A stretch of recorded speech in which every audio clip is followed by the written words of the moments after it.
Should you invest in BlackRock? Let's analyze it on GrowthShares.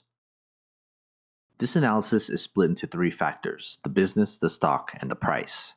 Within each factor are a total of 11 metrics from business growth, performance, to intrinsic value. Each of the 3 factors and 11 metrics are given a grade from 0 to 99, with 50 to 59 being considered average. Each company belongs to a specific sector of the economy. My analysis cleans the data so that we can compare companies between different sectors effortlessly. The 3 factors are then graded and combined to get our final grade. Most companies will fall into that average range, since most companies are indeed average long-term investments. Before we begin, there will be quite a few numbers and metrics in this video, so I've made a separate video detailing everything to get you caught up. I encourage you to pause this video anytime so you can better understand the numbers. First, let's look at the company's business factor, which accounts for 45% of the analysis. The business is the most important part of this analysis. Everything else should be secondary when it comes to investing long-term.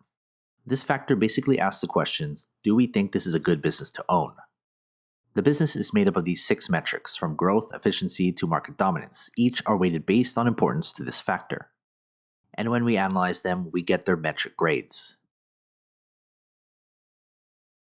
When we put them together, we get the company's business grade.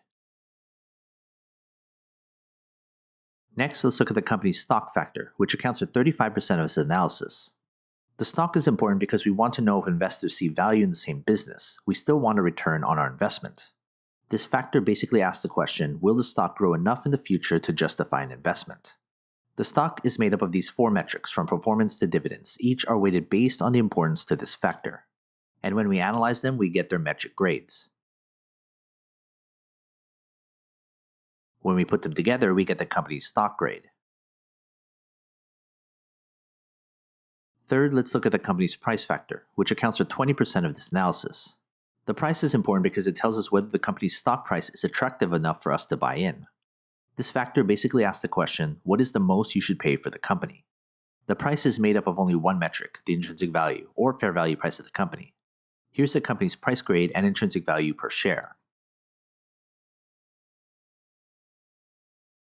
Before we calculate our final grade, consider becoming a GrowthShares Patreon member and get access to my spreadsheet with every grade from every company I've analyzed. It's updated all the time.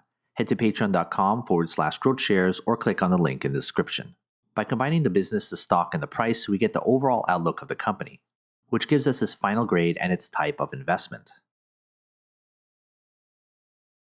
This analysis uses public financial data, research, and a proprietary algorithm to come up with this company's grades. But what are your thoughts? Do you agree?